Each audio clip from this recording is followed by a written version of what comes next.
Olá, sou o Padre Duarte Sousa Lara, sou sacerdote da Diocese de Lamego, na província eclesiástica de Braga, no norte de Portugal. Sou pároco, tenho 3 paróquias, professor de Teologia no Instituto e também sou exorcista há 4 anos, nomeado pelo nosso Bispo, e é um ministério muito bonito em que podemos ver a força de Deus em ação e tantos milagres, tantas conversões, etc. Tudo isto começou porque em 1998 fui para Roma estudar como seminarista e depois uma senhora amiga minha tinha traduzido o primeiro livro do Padre Gabriel à Morte para português e depois ela convidou-me, foi a Roma visitar o Padre Gabriel à Morte, convidou-me para saber se eu estaria interessado em conhecê-lo. Eu tinha lido o livro, fiquei muito contente, aproveitei o convite e fui a esse encontro, que ainda me lembro muito bem, e já percebia um bocado o italiano, portanto eu consegui aproveitar bastante, e no final pedi ao Padre Gabriel para poder ver um exorcismo e ele aceitou, e então tive, e foi uma experiência muito bonita. Às vezes temos os filmes, eu penso que não ajudam muito, às vezes temos uma ideia um pouco exagerada do que de facto são os exorcismos. E então fui e fiquei maravilhado com o amor que havia ali. Havia uma equipa de leigos, penso 4, 5, que acolhiam as pessoas com problemas espirituais, as preparavam.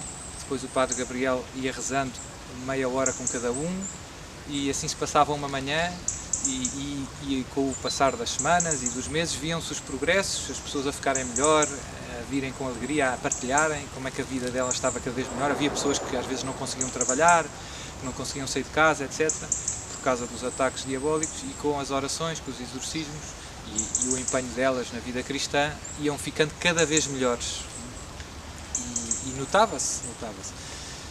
E esta experiência de acompanhar o ministério do Padre Gabriel à Morte, com quem aprendi muito, durou 7 anos.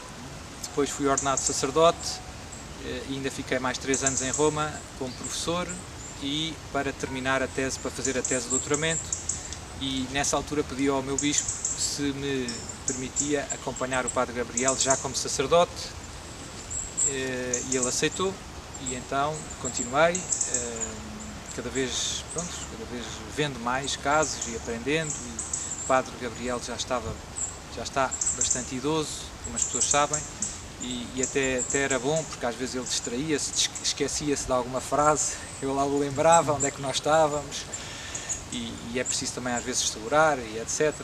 E então foi bom. Depois, em 2008, voltei, portanto, passados 10 anos da experiência romana, voltei para Portugal estavelmente, para lecionar aqui no Instituto Superior de Teologia, e pedi nessa altura ao meu bispo também para dedicar algum tempo a atender estas pessoas com problemas espirituais, que infelizmente noto que têm pouca ajuda, são muito pouco compreendidas, são pessoas que muitas vezes, num primeiro momento, casos mais típicos recorrem aos médicos, que é o normal e que é bom que assim seja, pessoas que começam com problemas estranhos de saúde e fazem exames, mas passado às vezes meses, anos, não se chega a nenhum diagnóstico conclusivo e começa-se a perceber que os problemas delas são de origem espiritual, por vários motivos, sobretudo pela reação que têm em contacto com as coisas sagradas. São pessoas que entram nas igrejas, sentem-se muito mal, ou num momento de oração se sentem muito mal, na missa, ou num cemitério se sentem muito mal, porque é um lugar sagrado. Tudo aquilo que de alguma maneira, onde Deus está presente, todos os lugares santos, os santuários. Há alguns santuários em que as pessoas se sentem muito mal, Fátima. Cá em Portugal há um santuário no sul de Portugal, onde está uma grande relíquia da Santa Cruz, Vera Cruz, deu o nome à terra até, Vera Cruz do Marmoal, no Alentejo.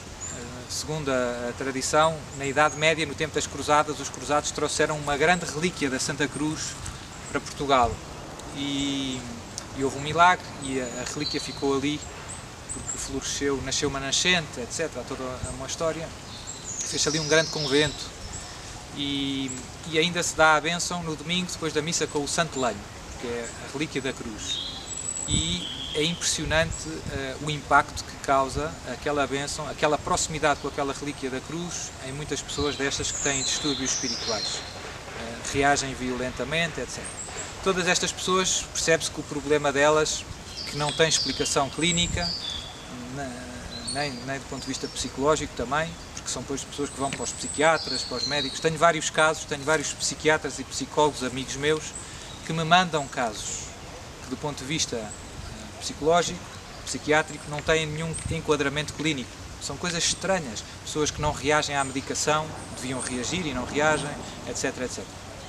E como eu dizia, por outro lado, há sinais de que o problema é espiritual, porque reagem em contacto, sobretudo, com as coisas sagradas, com a oração, etc. São pessoas que, há casos que as pessoas não se conseguem rezar, nem benzer, nem fazer o sinal da cruz. E tudo isso ajuda-nos a perceber que há aqui qualquer coisa de espiritual. Portanto, foi isto que eu vi no Padre Gabriel, como é que ele acolhia as perguntas, etc. E que tenho dedicado uma parte do meu tempo, não tenho assim tanto tempo livre como isso, porque tenho as 3 paróquias e as aulas e etc. Mas uma parte dedico do tempo, das minhas semanas, a receber pessoas que vêm um pouco de todo lado com problemas destes. Infelizmente, há poucos sacerdotes preparados para ajudar as pessoas. Há alguns sacerdotes com boa vontade que fazem muito bem, mas mesmo assim há pouca formação nos seminários e mesmo do ponto de vista prático, porque é um ministério, eu comparo como se fosse um médico cirurgião. É importante uma pessoa estudar, perceber como é que as coisas funcionam, mas para ser um bom cirurgião é importante também operar muito, fazer cozer, cortar, porque é com a prática, ou como ao futebol. Eu posso ler livros sobre táticas, mas é preciso jogar para ganhar aquela experiência que é necessária para as coisas correrem o melhor possível. Não chega a saber a teoria, é preciso também alguma experiência. E isto perdeu-se um pouco, porque diminuíram muito os números de exorcistas, aqui na Europa, sobretudo. Também, graças a Deus, vinhamos de uma Europa cristã, em que todas as pessoas eram batizadas, frequentavam os sacramentos, e isso certamente deu muito menos margem ao demónio, ao inimigo, de causar estes distúrbios. Infelizmente, nos últimos séculos, o ambiente descristianizou-se muito, é o secularismo que temos à nossa volta, podemos dizer até que se paganizou, surgiram muitas formas de superstição que temos à nossa volta, as pessoas recorrem a bruxos, tarôs, magos, etc. E isso, do ponto de vista espiritual, abre as pessoas a distúrbios de origem diabólica que vão para além das simples tentações. Já não são as tentações de sempre, mas são coisas estranhas. E, portanto, foi um ministério que deixou de ser preciso e que agora volta a ser preciso de uma maneira mais urgente, porque encontramos, do ponto de vista quantitativo, mais pessoas que precisam dos exorcismos, precisam de aconselhamento nesta área, pessoas que se afastaram dos sacramentos, que não se confessam há muitos anos, que já não vão à missa, já não comungam, e que, sem a graça de Deus, todos estes combates se tornam muito difíceis e que muitas vezes não encontram, como eu dizia, por parte da Igreja, uma catequese, um acolhimento muito estruturado. É um bocado, depende. E, portanto, há uma certa urgência em redescobrir todo este âmbito, digamos assim, da pastoral, que, segundo muitos grandes autores, faz parte da pastoral ordinária, não é qualquer coisa de muito estranho.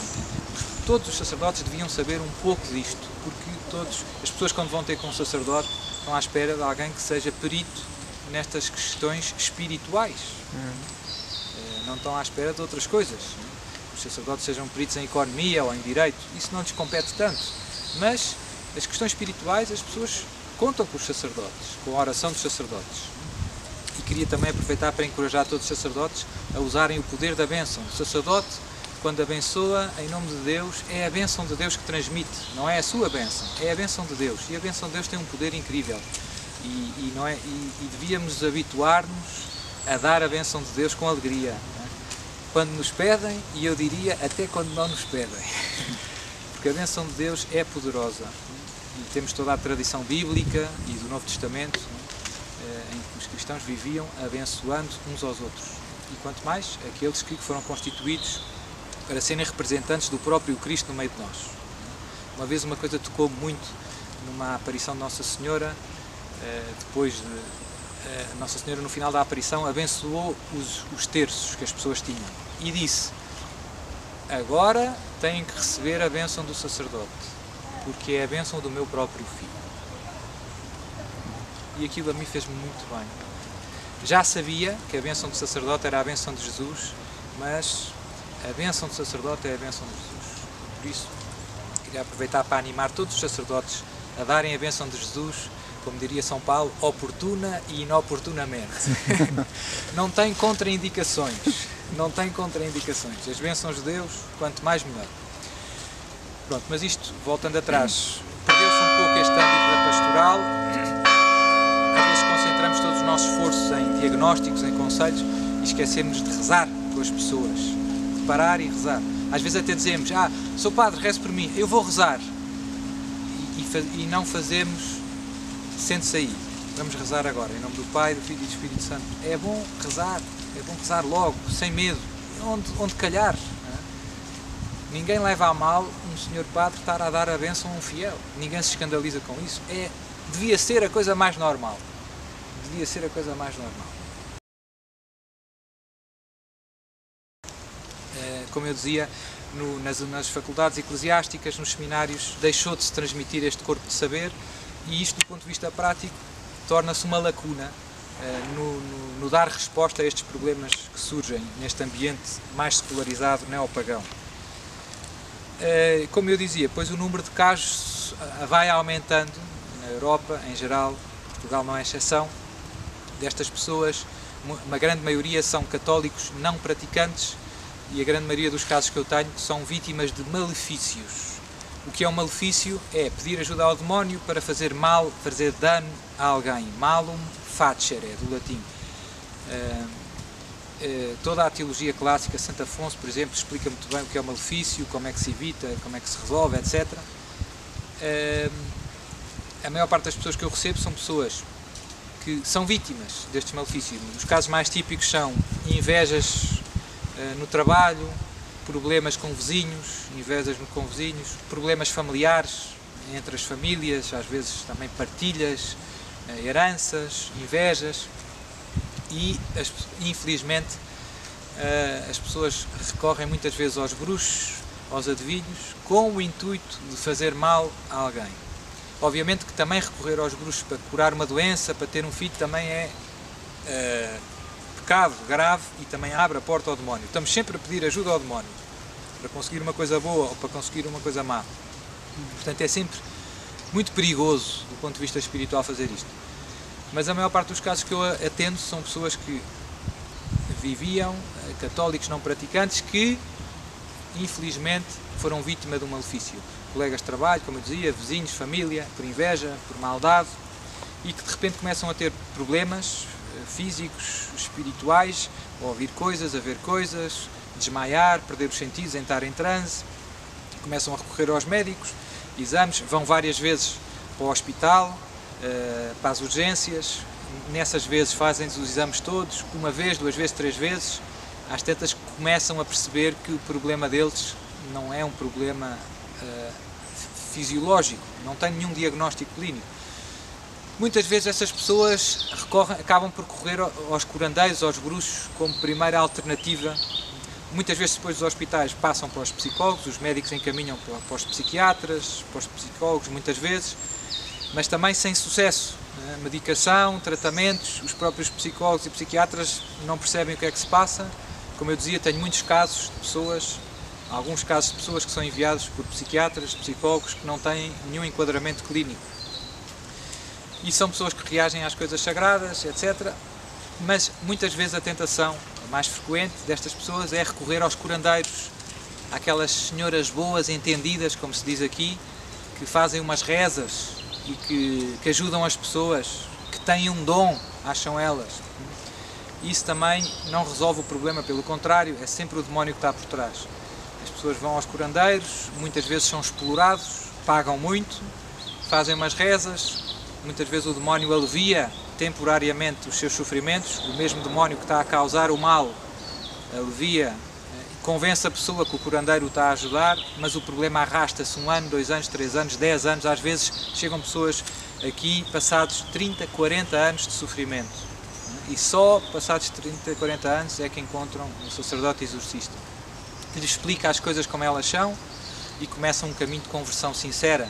É decisiva uma boa confissão, coisa que em 40 anos nunca ninguém lhes propôs.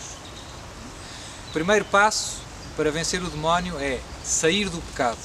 É simples. O primeiro passo para vencer o demónio é sair do pecado. É inútil tentar encher um balde de água que está roto. É inútil. Se o balde está roto, a primeira coisa é tapar o buraco. Sair do pecado.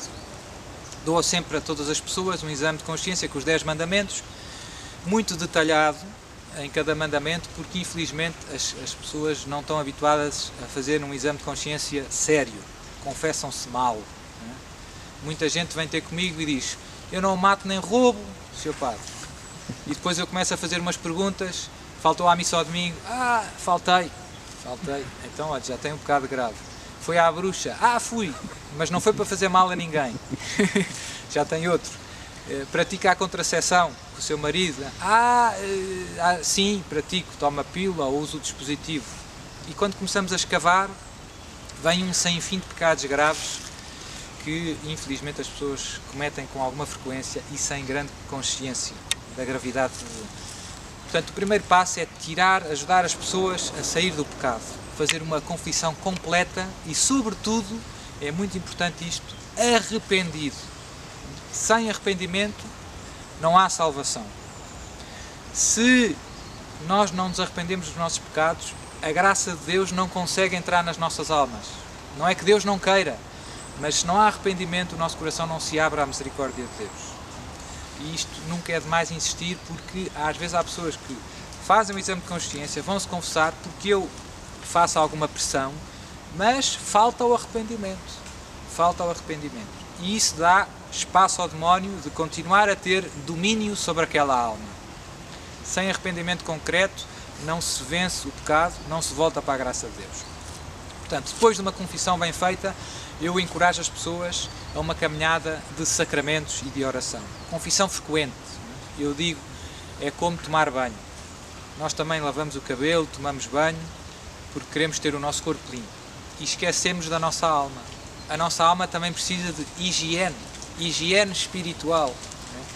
Confissão, pelo menos uma vez por mês. Pelo menos. Senão, há problemas. Quem se confessa com frequência, normalmente nunca vive sempre na graça de Deus, nunca tem pecados graves, nunca está muito mal, E, sobretudo, a confissão frequente é muito importante para depois fazer comunhões frutuosas.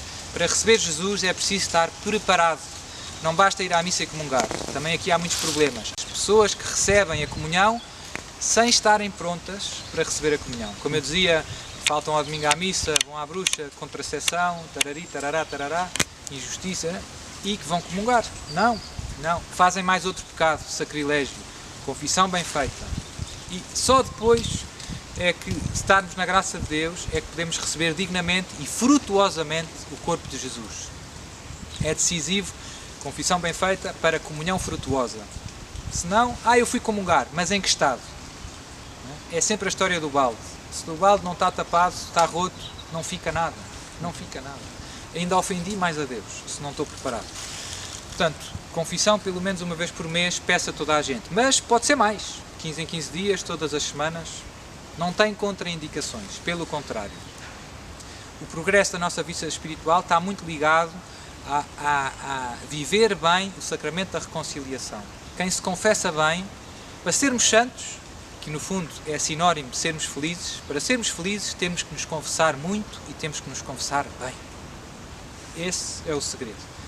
Ou esse é um grande segredo, não é o único. Depois, ainda mais importante que a confissão, é a missa. Não há nenhuma oração tão forte e tão poderosa como a missa, sobretudo a comunhão. Nada nos enche mais de Deus do que receber o corpo e o sangue de Jesus. Nada. Esta relíquia deste santo, vou àquele santuário. Nada se compara a receber Jesus na comunhão. Nada. Fui a Fátima de joelhos. É menos do que receber uma comunhão. Quando eu recebo a comunhão, eu não recebo só a graça de Deus. Na hóstia está Deus. Recebo o próprio autor da graça. Nos outros sacramentos eu recebo o perdão de Deus, na confissão, a graça de Deus. Na comunhão eu recebo o autor da graça. Deus. Na hóstia está Deus. Nas paróquias às vezes eu brinco com as pessoas e digo, se tivessem que escolher receber o Euromilhões ou comungar Jesus, só tivessem uma vez para comungar na vida, ou ganhar o Euromilhões, o que é que escolhiam? E as pessoas começam-se a rir. Não é? Nós às vezes isto acontece. As coisas mais importantes da nossa vida tornam-se quase que... Nós tornamos insensíveis para a grandeza dos dons de Deus. Não há valor para a missa, para a comunhão. Poder comungar uma vez na vida não tem preço. Não tem preço. E nós temos missa a 5 minutos de casa e estamos cansados e não vamos. Quando nós morrermos e olharmos para trás, vamos dizer que estúpido que eu fui. Eu costumo dizer aos mais novos, agora há estas bebidas, a missa e a comunhão é um Red Bull espiritual. Red Bull espiritual. É forte. Portanto, as pessoas que eu acompanho, e insisto muito com confissão frequente, missa e comunhão, todos os dias. Todos os dias. Não é nada do outro mundo. Meia hora à semana. E Red Bull espiritual. Queres sair do pecado, queres libertar, agarra-te a Deus. A sério. Muitas pessoas falham nisto. Mas isto acontece com as coisas do corpo. Se eu quero emagrecer, quero fazer uma dieta, tenho que ir para a ginástica. E tenho que fechar a boca. Se eu quero aprender a tocar viola, tenho que 1 hora, 2 dias. Não é sentado no sofá que é. E nas coisas espirituais as mudanças também vêm graduais. As virtudes, nós crescemos nas virtudes gradualmente. Deus transforma-nos, santifica-nos com a sua graça gradualmente. Mas é preciso ir buscar a graça de Deus, sobretudo na comunhão. O amor de Deus comunga-se. O amor de Deus comunga-se. Depois insisto muito nestas pessoas também com o terço. O terço é muito poderoso. Nós somos portugueses. Nossa Senhora em Fátima pediu a 3 criancinhas para rezarem o terço todos os dias. Portanto, os mais velhos não têm desculpa. Nós às vezes facilitamos um pouco. O terço eu comparo o terço como sei lá, como nós fazemos com o corpo, alimentamos, comemos, bebemos água. É como se eu dissesse, temos que beber água todos os dias, 1 litro. A alma precisa de alimento, precisa de Eucaristia, em primeiro lugar, mas também do terço. Nós não comemos só carne, nem só arroz, é variado. Portanto, há graças que vêm pelo terço, muito poderosas. O terço bem rezado é uma bomba. O demónio também não gosta do terço. As pessoas, quando começam a rezar o terço, pessoas que têm problemas espirituais, que precisam de exorcismos, muitas vezes não conseguem rezar o terço. O demónio esconde o terço, desaparece o terço, parte os terços, estão sempre a partir, etc, etc, etc. Portanto, vemos como o demónio não quer que as pessoas rezem o terço. O terço é poderoso. As pessoas sentem-se mal, desmaiam, começam a bocejar como se estivessem com muito sono, começam a arrotar compulsivamente, em casos graves vomitam, etc. Com a missa também há uma grande batalha, ficam logo mal antes de sair de casa. Entram na igreja, acaba-se tudo. Portanto, e eu insisto muito nestas coisas porque sei que se nos agarrarmos a Deus a sério, se fizermos uma caminhada cristã empenhada, é uma questão de tempo. É uma questão de tempo. O demónio tem os dias contados. É como a quimioterapia. É duro, mas acaba com o cancro. E então peço estas 3 coisas e mais uma às pessoas. Confissão frequente, pelo menos uma vez por mês, missa e comunhão todos os dias. Terço em família todos os dias. Em família também é mais poderoso. Rezar juntos é poderoso. Há força na oração em família e em grupo. É mais forte. E por último, no caso das pessoas que têm os distúrbios espirituais, ofereço-lhes sempre aquela oração de libertação que se encontra no meu site também, www.santidade.net. Oração de libertação. Está em português, espanhol, inglês e italiano, se não me engano. tem aprovação eclesiástica. É uma oração, não é um exorcismo, qualquer pessoa pode rezar, está aprovada pelo bispo e ajuda bastante contra os ataques diabólicos. As pessoas que têm problemas reagem àquela oração, reagem bastante, é quase igual ao exorcismo, não é muito diferente. Eu costumo chamar àquela oração é como se fosse um descafeinado. É parecido com o café, não falta muito para ser café. Tem a vantagem de que não é preciso ser sacerdote para rezar e está de acordo com a autoridade eclesiástica, não tem contraindicações. E se eu não precisar ir rezar, não tem contraindicações, mal não faz. É uma oração que desenvolve basicamente a última petição do Pai Nosso. Livrai-nos do mal, que como ensina o Catecismo da Igreja Católica, o mal aqui não é uma abstração, mas indica a pessoa de Satanás. Portanto, na última petição do Pai Nosso, que Jesus nos ensinou, estamos a pedir, sempre que rezamos, livrai-nos do maligno.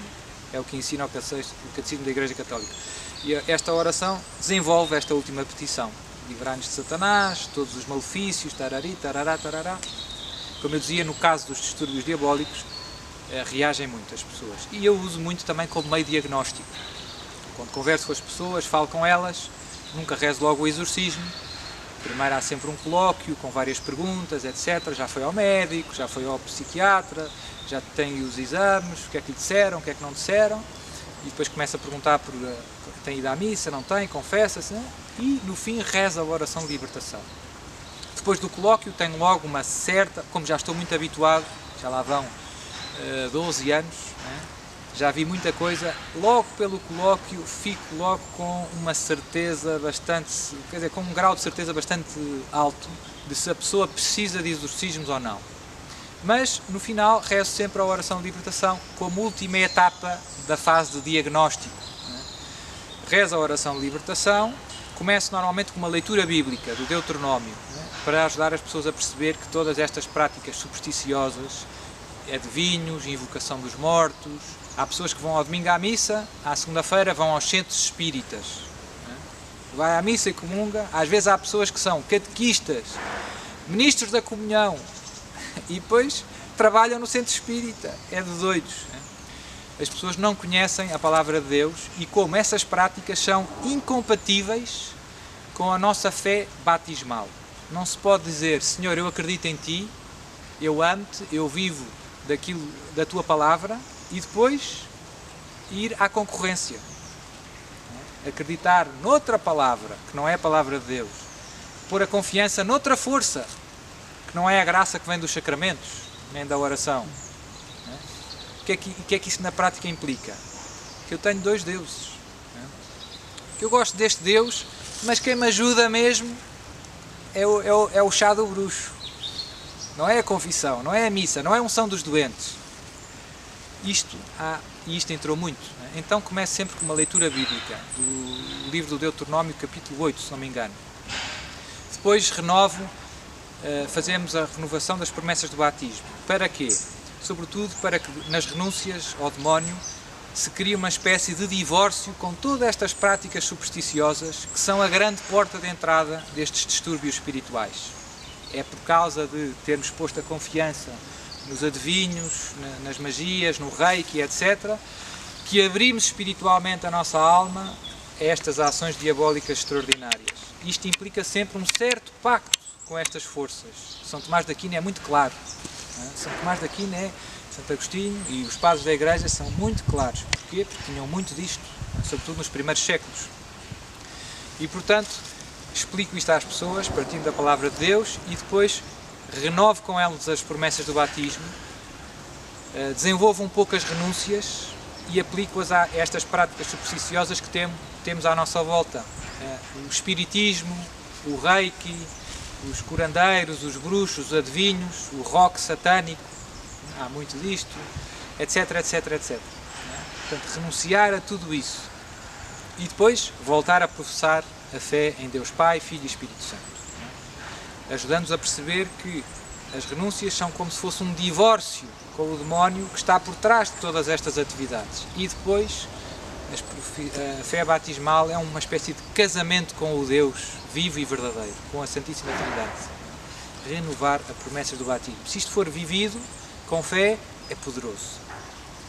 Se as nossas renúncias forem sinceras, se o nosso divórcio for sincero, estamos a fechar o coração ao demónio e estamos a abrir o coração a Deus e a pedir perdão de alguma maneira. Pois é, obviamente, que é sempre necessária a confissão sacramental, no caso das pessoas que não foram batizadas. O batismo é perdoar tudo, mas isto são pessoas normalmente que foram batizadas em criança e depois que viveram muitos anos longe da fé. E depois de renovar as promessas do batismo, então rezo com elas a oração de libertação. Depois procedo à oração de libertação e a última é a fase do diagnóstico. Normalmente, em 95%, confirma-se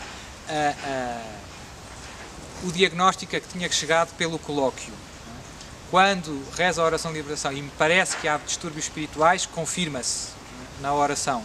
Quando acho que não há distúrbios espirituais graves, confirma-se. Normalmente, é raro, muito raro, começar a pensar que não há e haver.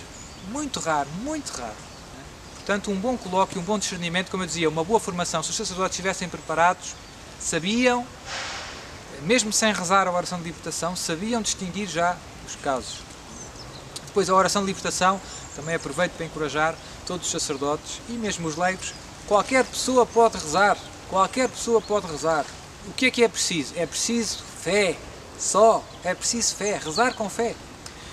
É o Pai Nosso, desenvolvido. Não é? E se for rezado com fé, funciona. Funciona. Eu tenho casos quase divertidos. Uma vez uma pessoa que estava a rezar a oração de libertação por outra, começou-se a sentir mal. Ela também precisava. Às vezes, por acaso, a brincar não, mas rezando a oração de libertação, percebe-se que há ali um problema espiritual. E neste caso, as pessoas podem rezar também por elas. As pessoas podem rezar por elas. A oração está feita de maneira a que uma pessoa intercede por outra. Sobretudo porque às vezes há casos graves que as próprias pessoas não conseguem rezar por elas.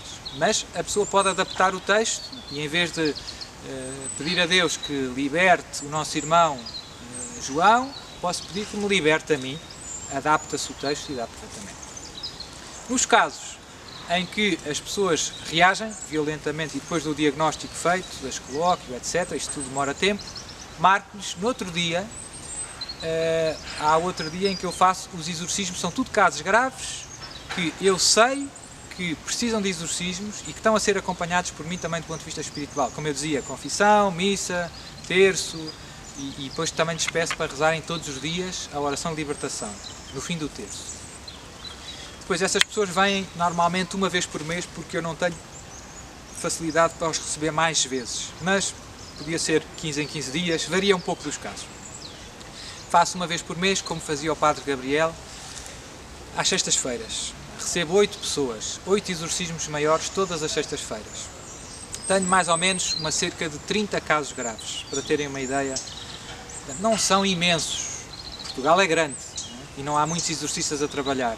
Vem gente às vezes de fora de Portugal. Não são imensos casos, mas são alguns.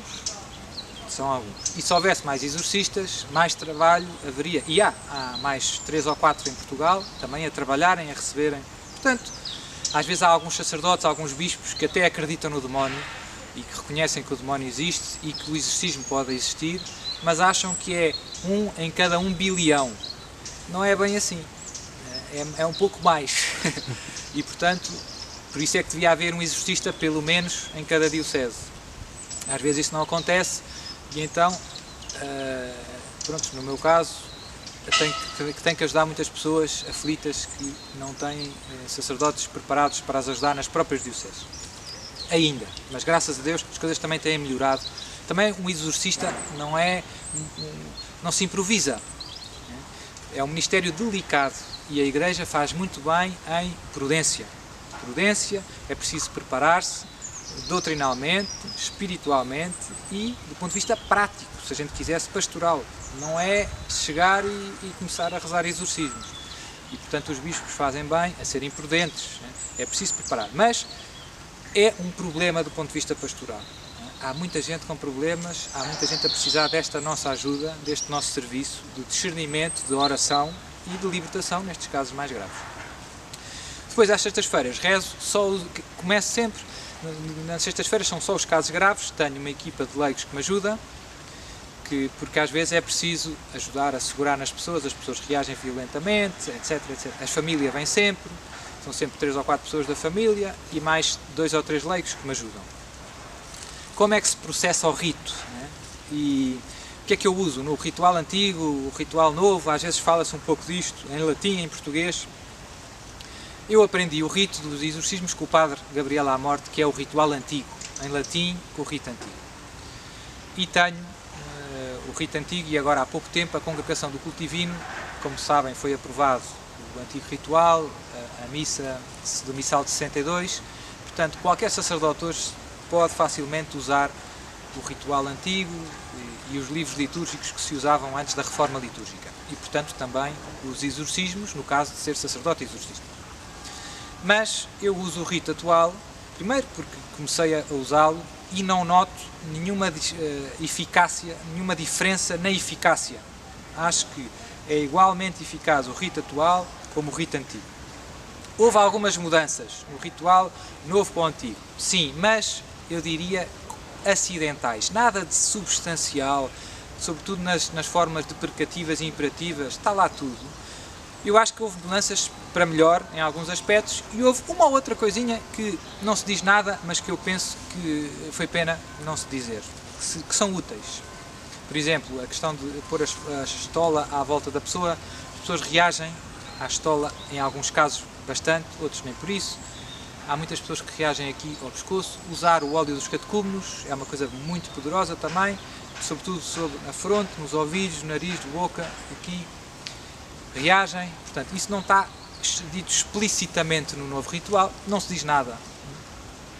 Mas eu penso que era útil. Também havia alguns conselhos do antigo ritual que não se põe tanto ênfase neste novo ritual, que continuam a ser válidos. Pronto, mas são coisas práticas, úteis, que se calhar o ritual também não tem que entrar em tantos pormenores. Também não proíbe, não é? Portanto, e podem-se usar e são frutuosas. Depois, do ponto de vista da reforma do rito, da estrutura, etc., acho que está bom o novo ritual. Dá bastante margem ao exorcista para adaptar de acordo com as necessidades, o que é útil e sensato, porque às vezes aquilo é animado e às vezes há uma grande diferença entre o que é possível e o que é o ideal. Pronto, por muitos motivos, não é? Mas funciona. E eu uso o português por motivos também mais pastorais. Porquê? Porque muitas vezes as pessoas que chegam ao exorcista são pessoas que passaram por os adivinhos, por os bruxos e que têm uma predisposição para estas coisas supersticiosas e que vêm ter com o exorcista como se fosse mais um bruxo, mais um homem que tem uns dons, né? E que faz umas rezas estranhas. E então, para sublinhar não tem nada a ver com fórmulas mágicas que não se percebem e que atuam independentemente das disposições da pessoa.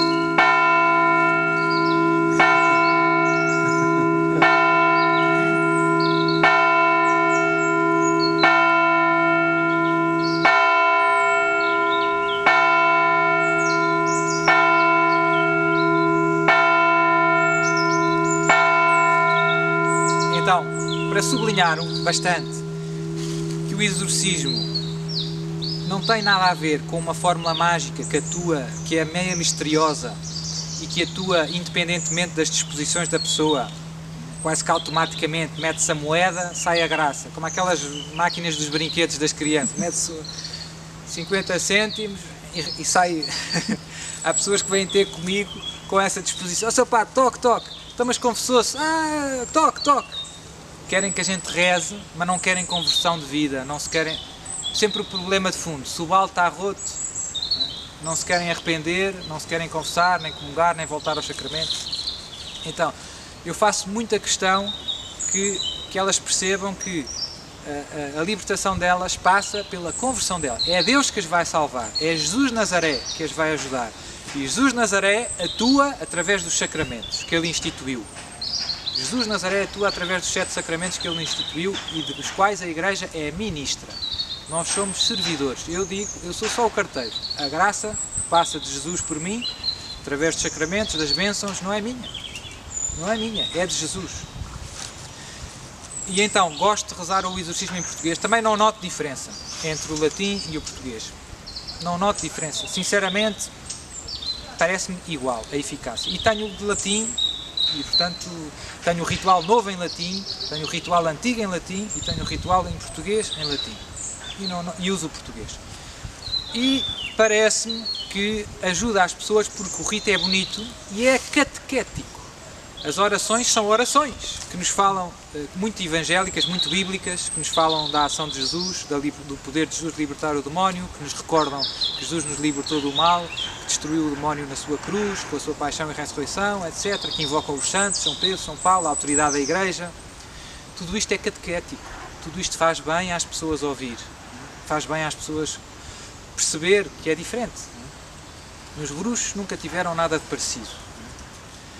E, portanto, o rito em latim eu acho que dá mais aso a mal-entendidos, a confusões.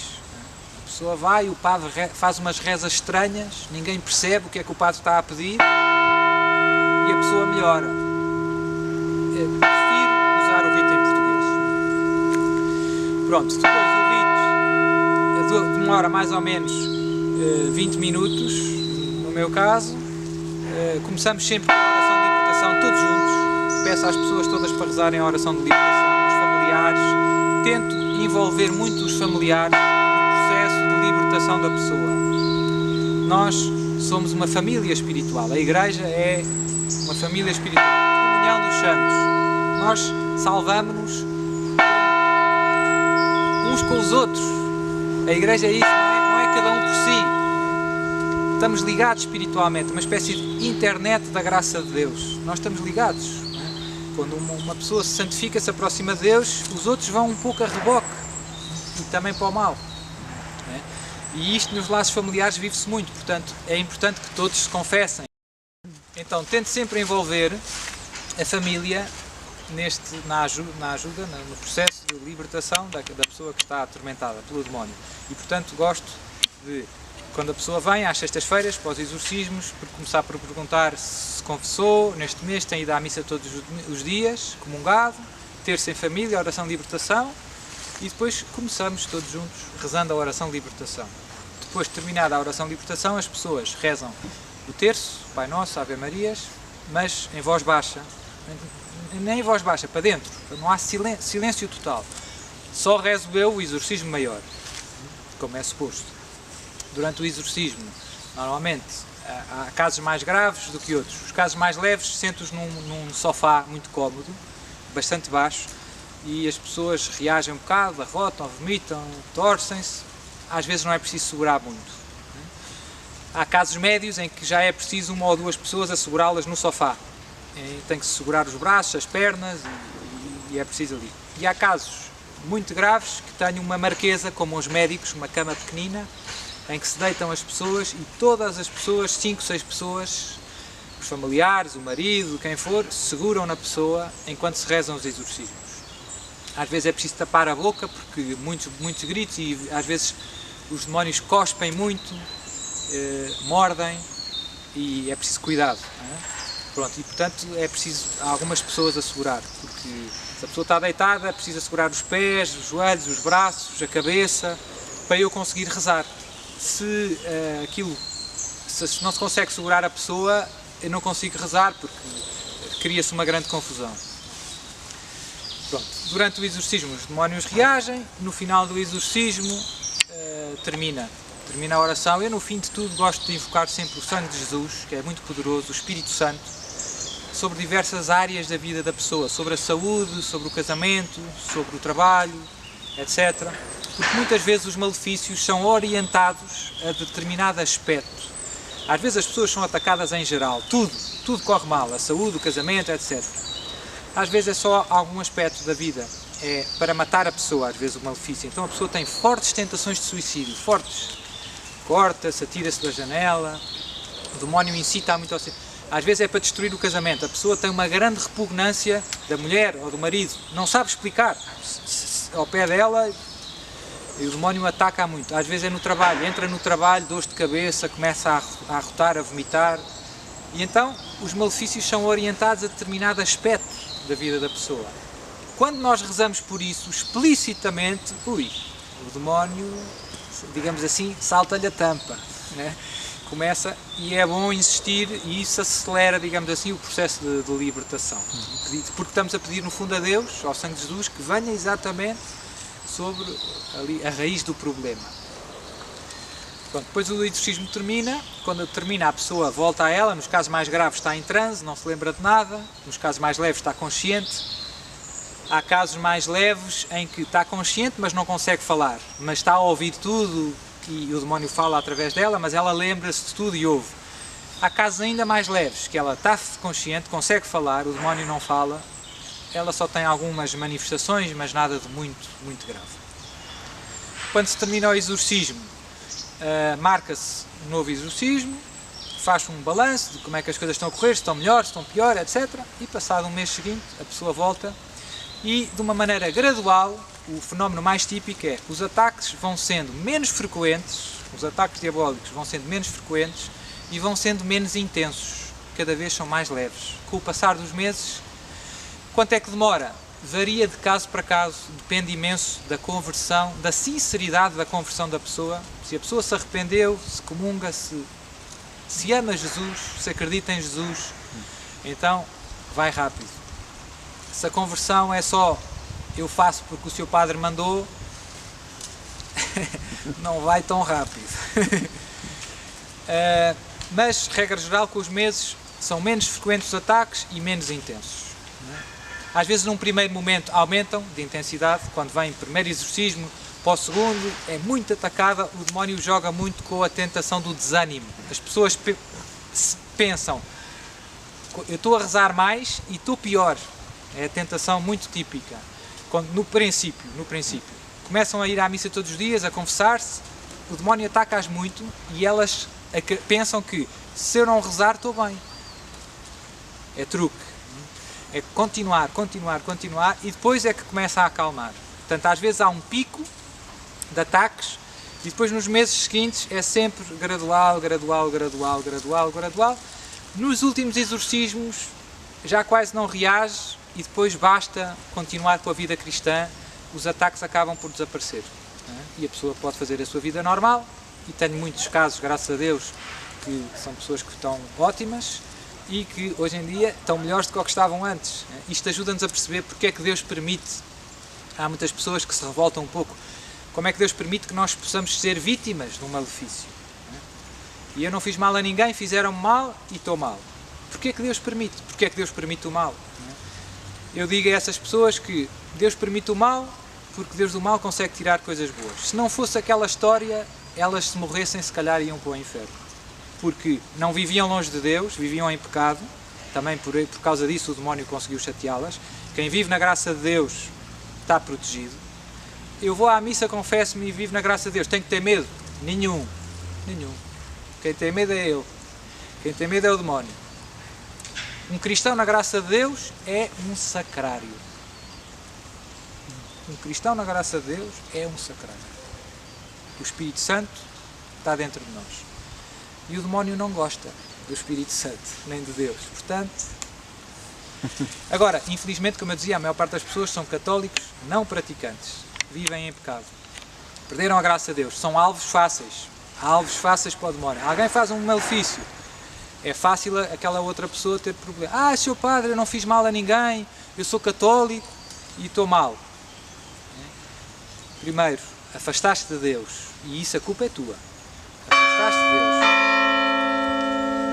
Deus. Segundo, Deus permitiu isto para te dar um grande abanão. Para ver se tu abres os olhos. E se não fosse isto, se calhar ias para o inferno, como eu dizia. E há muitas pessoas, que é muito bonito, que depois no fim reconhecem que se não fosse tudo isto, todo este sofrimento, eu não tinha encontrado Jesus outra vez. Eu não vivia assim. E no fundo até agradecem a Deus aquele sofrimento todo, porque aquilo foi o clique para a grande conversão que se verificou na vida dele e depois é toda a família. Saem dali grandes apóstolos de Jesus. Sofreram muito, mas Deus salvou-os, eles sabem que foi Jesus que os salvou e saem dali para ir ajudar outros e abrir os olhos aos outros. E isso é muito bonito. Portanto, eu vejo muito, eu percebo muito bem porque é que Deus permite todo este sofrimento e todo este mal. Deus quer trazer-nos para Ele de volta. E estas famílias são famílias inteiras que depois destas aflições se arrependem, voltam aos sacramentos, à vida cristã, comprometem-se com a Igreja, na sua paróquia, onde estão e levam Jesus aos outros. E isso é muito bom. E vão para o céu, se perseverarem na graça de Deus, e vão para Pronto, isto é um pouco os casos mais típicos, a experiência que eu tenho, e pronto, é um pouco isto, assim que me lembro, volto a lembrar no meu site santidade.net, tenho mais alguns vídeos sobre estes temas, tenho orações, tenho muitas catequeses também gravadas, retiros que faço e que acabam por ser úteis a muita gente. Eu não tenho tempo às vezes para estar sempre a explicar tudo, então surgiu esta ideia de pôr o site e ter muitas coisas. O site não está feito para os exorcismos, está feito para ajudar todos os homens a encontrar Jesus e a amar Jesus. Depois, este tópico, como é um tópico em que eu tenho experiência, etc., também pus lá algumas coisas, poucas, comparar com as outras todas, sobre estes temas. Mas as pessoas vão lá encontrar de tudo, coisas sobre a oração, sobre catequese em geral, e pronto. É uma ideia, é facilitar a vida às pessoas e hoje em dia é bom podermos usar estes modernos meios de comunicação para levar Jesus aos outros. No fundo, a missão do site é levar Jesus aos outros, a palavra de Jesus, orientá-las para o céu da melhor maneira.